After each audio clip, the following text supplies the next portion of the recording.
You felt it before, that pull toward someone you've just met, that discomfort in a situation that made sense but didn't feel right, that sudden calm when you said yes to something your soul longed for, even when it scared you. These are not coincidences, they are compass points, and the more you honor them, the louder the signal becomes. The challenge is that the mind will often resist. It will demand explanation. It will fear uncertainty. It will cling to the known. But the heart's guidance is not always comfortable. It is always true. When you choose to follow your heart, you choose a path of authenticity. You might lose what's familiar. You might disappoint expectations. You might even face solitude. But in return, you gain alignment. You gain inner peace. You gain a life that feels like you. And slowly, you stop navigating by borrowed maps. You begin to chart your course by sensation, by vibration, by intuition. Your desires draw near, not because you chase them, but because you become the signal that welcomes them. That is when the world shifts. You rest when your body aches. You speak when your voice trembles, but your truth insists. Because the universe responds not to what you say, but to what you feel. Not to your plans, but to your frequency. When your heart is coherent, your field becomes magnetic. This is the essence of conscious creation. Not force, but frequency. So how do you listen to your heart? You begin by honoring the smallest nudges. You pause when something feels off. You lean in when something lights you up. Over time, your trust deepens. And what once felt like a faint whisper becomes a steady inner hum. You'll know the feeling, calm without certainty, peace without proof, direction without a map. And that's enough. Because the heart doesn't need to convince, it simply knows. So ask yourself now, the edge of remembrance, of stillness, of homecoming. You came to feel something ancient stir within you, something more real than words, more precise than logic. Where have I been navigating with someone else's compass? And what would change if I let my heart lead? It may not take you where you expected, but it will always take you where you are meant to go. Because your heart doesn't speak in words, it speaks in vibration. And when you follow it, you don't just find truth, you become it. So here you are, not at the end, but at the edge. Through the moments, you mistook fear for wisdom and silence for weakness. You didn't come this far to collect information. And maybe, just maybe, you're beginning to hear it now. That gentle pulse, that inner hum, that sacred voice of your own knowing. It doesn't shout, it doesn't argue, it doesn't rush. It waits. It waited through the noise. Through the years you believed others over yourself, and still it waited. Because the truth of your heart isn't fragile, it's eternal. You are not broken. You are becoming. Every step you've taken, even the ones that felt like detours, led you here. Every heartbreak softened your armor. Every unanswered question opened a doorway. Every quiet moment in the dark tuned your ears to hear something subtle, something sacred. Not out there, but within. The voice of the universe is not separate from you. It is you. And when you stop chasing clarity in the chaos and start listening in the silence, the signal becomes unmistakable. You no longer need to be rescued, guided, or saved. You are the oracle. You are the mystic. You are the frequency you've been trying to tune into. Let that land. Let it rewire you. Because from this moment on, you no longer need to seek permission. You no longer need to wait for a sign. You need only to return again and again to the truth pulsing in your chest. With each choice to believe the voice within more than the noise without. That is your compass. That is your liberation. That is your home. So ask yourself, what would shift if I lived from my knowing instead of my fear? What would open if I trusted the vibration instead of the validation? What would heal if I let my heart speak, not once, but always? And what if this whole time nothing was missing? What if you weren't late, weren't lost, weren't lacking? What if everything was unfolding with precision, not according to your mind's timeline, but your soul's? The answers don't come all at once, but they come with each breath of presence, with each act of courage. So let this be your practice, not perfection, not performance, but presence. And let this be your mantra. I am not broken. I am remembering. Let this be your truth. The heart knows. It always has. It always will. And when you truly listen, not just once, but every day, the path appears. Not because it wasn't there, but because now you are finally ready to walk it, with your heart as the guide, with your truth as the rhythm, and with the universe echoing back, yes, you've heard me. Now, become me. Close your eyes for a moment and imagine your heart not as a muscle that pumps blood, but as a sacred chamber where the voice of the universe whispers. Entangled in stories that are not ours, there's a silent storm around us and within us. Perhaps you've spent a lifetime being told what to believe, who to be, what success looks like, how love should feel. Maybe you were taught to seek validation outside, to find truth in the words of others, to mistrust the tremors of your own intuition. It's made of recycled thoughts, unresolved emotions, and the relentless buzz of external information that doesn't just fill our minds, it drowns our inner voice. It arrives in silence, not the absence of sound, but the presence of deep listening. Can you hear it? Or is there too much noise, the invisible kind? You are simply remembering what the world made you forget. And the voice that speaks there is not separate from you. It's made not of car horns or chatter or notifications, but of unresolved emotion, old fears, borrowed beliefs, and fragments of other people's energy that cling to your field like static. It is you. Your heart is not a passive receiver of wisdom. It is the source, invisible, but it builds like dust in an untended room until your inner voice, that once spoke clearly, begins to fade. That's not just stress. That's energetic interference. It's the neurospiritual clutter that blocks your intuitive channel. Your intuition is not absent. It's muffled. Like a radio tuned to the wrong station, you catch glimpses, static flashes, but not the message itself. The addiction to immediate answers, and you have a perfect storm for spiritual deafness. Not for sounds, but for the space between them. Feel your breath, not just in your lungs, but as a wave that rises and falls in your energy field. According to the HeartMath Institute, the heart sends more information to the brain than the brain sends to the heart. Every unresolved emotion becomes an echo. Every repressed truth becomes a fog. You'll feel it as a pull, a warmth, a subtle vibration that says, this is right, this is true. And this signal, this vibration, is ancient. It has always been there. It's the same pulse that guided sages, mystics, and dreamers throughout time. In that moment, something shifts. Because when the noise quiets, your heart begins to speak again. Media, all with voices louder than our own, shaped our inner compass. Over time, we traded instinct for instruction. But none of them hold the truth you seek. They only point you back to where it always was. In this space, the heart and brain synchronize, producing electromagnetic fields that extend far beyond the body. Inside, when you trust yourself, your biology shifts. Your nervous system relaxes. Your brain waves stabilize. Your heart beats in rhythm with your truth.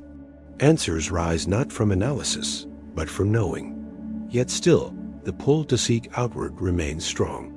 And so, we cling to teachers like lifeboats. We idolize wisdom as if it were a possession. No phone, no guide, no map, only your breath and your body. How do you know where to go? You don't, but you feel. You take a step, then another, You begin to trust the pulse in your chest more than the absence of a path. We delay action until we receive a sign that matches our fear disguised as patience. This is the sacred rebellion of trusting the truth that lives inside you, even when the world tells you to doubt it, is yours. Why? Because the truth is confronting. Because the truth dismantles what the ego worked so hard to build. They want it to feel like a warm blanket, soothing, affirming, predictable. They imagine spiritual awakening as a calm, gentle arrival into peace. Wisdom became something to acquire, not something to remember. And the deeper you go, the more you realize there is no guru wiser than your own soul. Every unprocessed trauma becomes a filter distorting what you hear from within.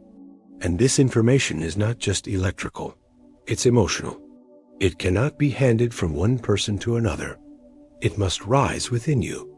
And if I truly believed I had access to the truth, how would I live today? Like a memory long buried ... stirred not by logic, but by presence. And in doing so, you begin to hear the voice of your own soul, not as an idea, but as a felt experience.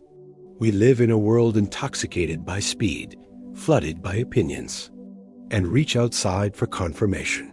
We scroll ... search ... ask ... plead for signs, hoping that someone, something, somewhere will validate what we already feel inside. And this is not your fault. But what if the very wisdom you seek has been patiently waiting within you all along? But when you reflooded with noise, especially the kind that comes from within, that rhythm turns chaotic. You lose access to inner knowing. There's a truth your heart has been trying to tell you. A sacred knowing that doesn't shout, it pulses. A whisper that emerges in moments of stillness, just before sleep, or when you're touched by beauty that defies explanation. This truth is not loud. It doesn't arrive with lightning. It doesn't come wrapped in the certainty of logic. You see, real silence is not emptiness. It's a space where something holy can be heard. And the journey we are about to take is not toward some distant enlightenment, but inward through the static, beyond the echoes, into the still center of your being, where truth already lives. Throughout this video, we will explore the invisible noise that silences your intuition ... the subtle betrayal of seeking truth outside yourself ... the uncomfortable, liberating nature of spiritual truth, and a simple but powerful practice to reconnect with your inner guidance. We will end with a realization so intimate, so quietly profound, that it may not require words at all. So breathe, you are safe here. You are not broken. And today, your heart will hear the truth it's been waiting for. There is a kind of noise that no one hears with their ears. It hums quietly beneath your thoughts, threading through your day like an undercurrent. This is the noise that confuses your soul. It's subtle. Have you noticed how hard it is to make a decision when you're overwhelmed? How even simple choices feel like burdens when your mind is crowded? Neuroscience reveals something profound. Your heart and brain are in constant communication. When you are calm, your heart's rhythm becomes coherent. Smooth ... harmonious. This coherence amplifies clarity, intuition, and resilience. You feel disconnected not because truth left you, but because the signal was buried. And the source of this distortion is often unconscious. Add to that the overload of digital voices, the pressure to be certain. But there is a way back. It begins with stillness. Not just silence, but presence within silence. Try this. Close your eyes and listen. Notice the thoughts, but don't follow them. Let them pass like clouds over a vast sky. It doesn't use words. It uses resonance. You don't need to create this connection. You only need to clear what blocks it. So ask yourself gently, what noise have I allowed to become normal? And what would I hear ... if I truly listened? There is a subtle betrayal happening every day, not by others, but within ourselves. It begins the moment we doubt our inner knowing. This isn't weakness, it's conditioning. From early on, we were taught to look outward. Parents, teachers. But spiritual truth, real truth, cannot be given. It must be recognized. And that recognition happens in silence. The philosopher Krishnamurti once said, "Truth is a pathless land. It cannot be mapped." This doesn't mean we don't need teachers. Teachers are mirrors. Books are gateways. Conversations are invitations. Neuroscience supports this inward journey. Dr. Joe Dispenza's work shows that when we enter deep meditative states, when the analytical mind quiets, the brain shifts into coherence. This field carries intention, emotion, and energy, and it's most powerful when rooted in self-trust. And in that space, beyond thought, intuition becomes clear. Because when you finally look within, you can no longer pretend to be someone else. But what if the only permission you ever needed, was your own? Imagine this. You're standing in a vast, quiet forest. That is the return to inner authority. Spiritual maturity is not measured by how much you know. It's revealed by how deeply you listen. Ask yourself now, what am I waiting to hear from someone else that I already know in my bones? This is not ego. This is essence. So the next time you find yourself searching for answers, pause. Put your hand over your heart. And remember, the voice you're trying to hear, Most people crave comfort when they seek truth. But that's not how it happens. Truth does not soothe at first. It shakes. It unmasks. It tears down walls built over years of fear, identity, and illusion. It is a force, not a feeling.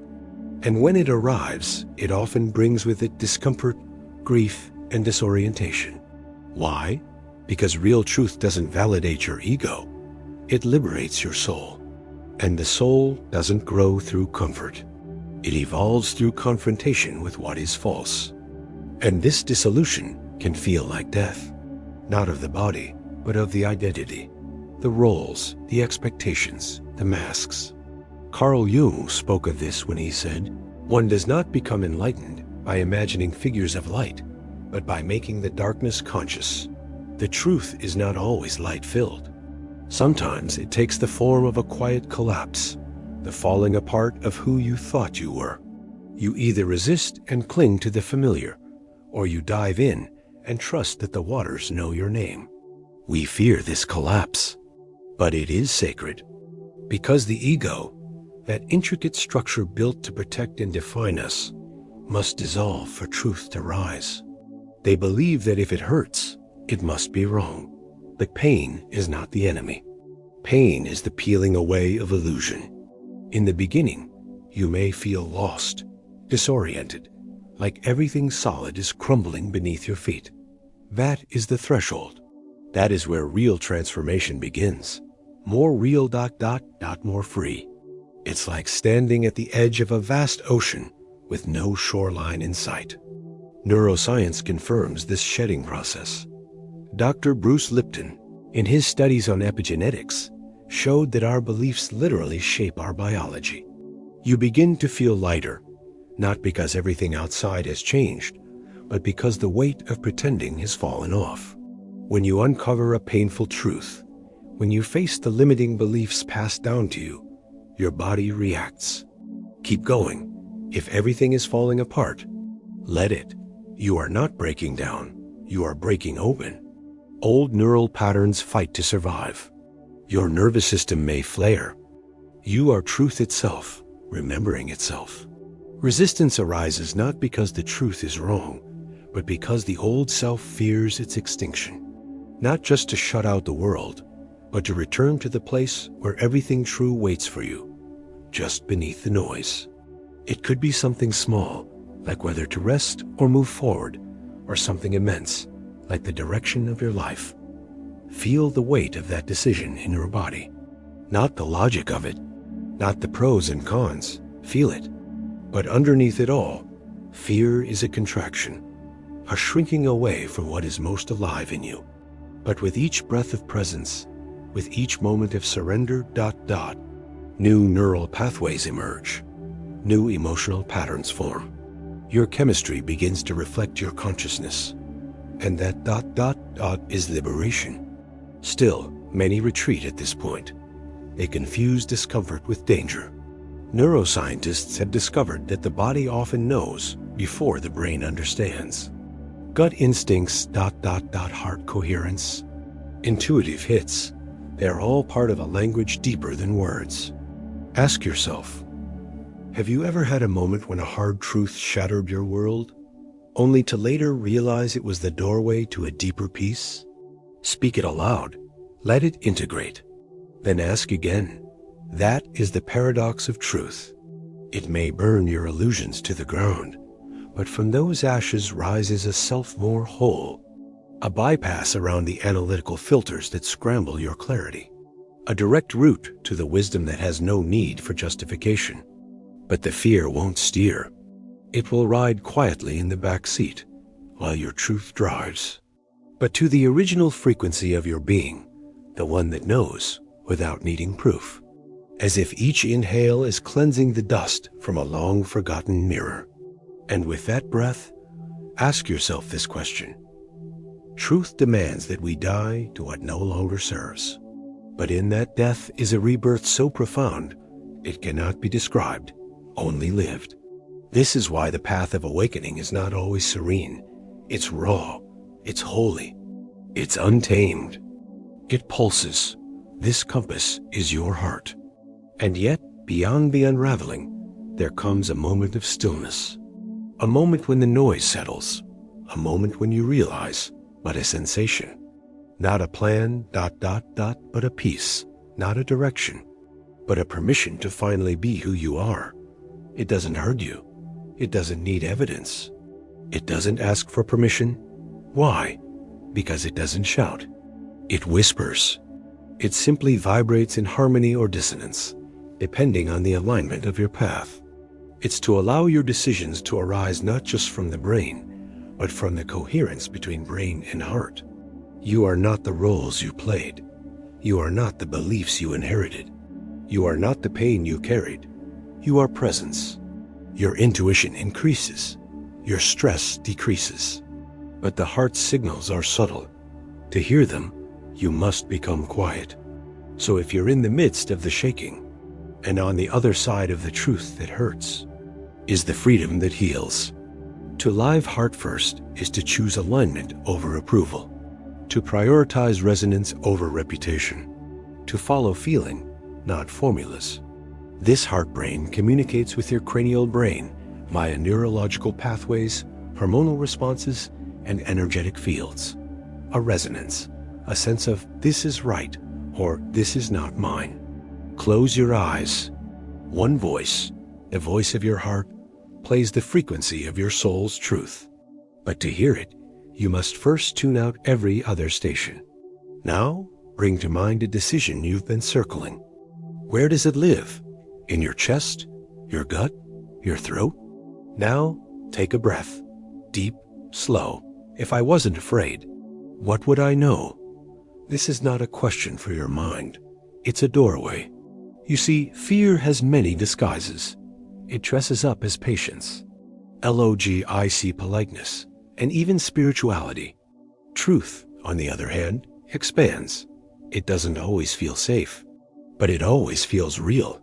When you ask yourself what you'd know without fear, you're not fabricating answers.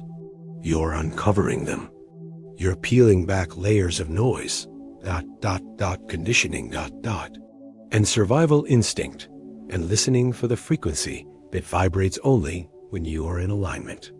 This question activates your limbic resonance, a field of emotional intelligence that communicates through sensation. So sit with the question. Breathe into it. Wait. Let your body respond. Do not expect fireworks or dramatic revelations. Expect presence. Expect a whisper that comes not with urgency, but with calm certainty. And when that knowing rises, honor it. Write it down. If I wasn't afraid, what would I already know? Repeat this practice daily, especially when confusion sets in. Because clarity is not found by forcing answers. It's revealed when you remove what blocks them. This is not about making perfect decisions. It's about making aligned ones. When you move from this inner knowing, you may still feel fear. This practice is a return, not to a version of you shaped by others. So try it now. Sit in stillness. Breathe. Ask, if I wasn't afraid, ... what would I know? And listen. You may find that the answer is not a sentence, because the truth isn't always loud, but it is always there, waiting. Inside you, there is a guidance system inside you, older than your name, older than your thoughts. It does not speak in language, not the romanticized heart of fairy tales or heartbreak, but the electromagnetic, vibrational heart, the seat of deep intelligence that predates your intellect. Unlike the mind, which analyzes, compares, and justifies, the heart knows. But here's the paradox. This most powerful compass is often ignored. In a world addicted to noise, speed, and certainty, a whisper is easy to miss. Yet it's in those whispers that truth lives. While the mind offers you 10 reasons, the heart offers you a sensation. To follow your heart is not to abandon reason. It is to integrate deeper wisdom. Studies in neurocardiology have shown that the heart has its own intrinsic nervous system, a little brain made up of over 40,000 neurons. When these two centers are in coherence, your perception sharpens. Imagine standing in a dark room filled with radios, each broadcasting a different voice. This is not about isolation. It's about discernment. The heart doesn't operate on logic. It operates on vibration. Let's be honest. How many dreams have been forgotten because we rushed? How many miracles missed because we were too busy bracing for impact? How many mornings have we surrendered to autopilot instead of sacred alignment? You are not here to rush into the day like a soldier. You are here to awaken like a temple opening to light. And yes, this takes practice. Not discipline, but reverence. The first breath, the first thought, the first feeling. These are not small. They are foundational. They set the resonance for everything that follows. So the next time you open your eyes, do not ask what needs to be done. Ask what needs to be remembered. Let your nervous system hear the silence before the noise. Let your spirit feel the stillness before the movement. Because if you begin the day in coherence, the day begins to meet you with harmony. There is a mysterious doorway that opens only once each day. It's not made of wood or stone. It doesn't creak or call attention to itself. And yet, it holds the power to reshape your entire reality if you know how to walk through it. We call it the liminal state, that delicate threshold between sleep and waking. A space where your identity is still fluid, your mind still soft, your heart still open. From the outside, it looks like nothing. But on the inside, neurologically, your brain doesn't immediately jump into full alertness. Vibrationally, spiritually, especially during REM, it is one of the most potent windows of transformation you will ever encounter. Let's begin with the science. Upon waking, memory ... intuition. Instead, it transitions gradually through brainwave states. While sleeping, your brain operates predominantly in delta and theta waves, immersive frequencies associated with deep subconscious activity, dream states, and non-linear thinking. Slow, as you begin to wake, your brain lingers in theta for several precious minutes. This is the same frequency state that advanced meditators reach after extended silence. It is the realm of imagery, and most importantly, suggestibility. Bruce Lipton, pioneer in epigenetics, explains that theta is the frequency at which the subconscious is most malleable. This means whatever emotions, beliefs, or vibrations you immerse yourself in during this state, they imprint deeply. Your subconscious is not judging, it is absorbing. It is recording. And so, the first energies you feel upon waking, whether it's peace, dread, Gratitude or anxiety are not passing moods. They become energetic templates. They set your resonance for the rest of the day.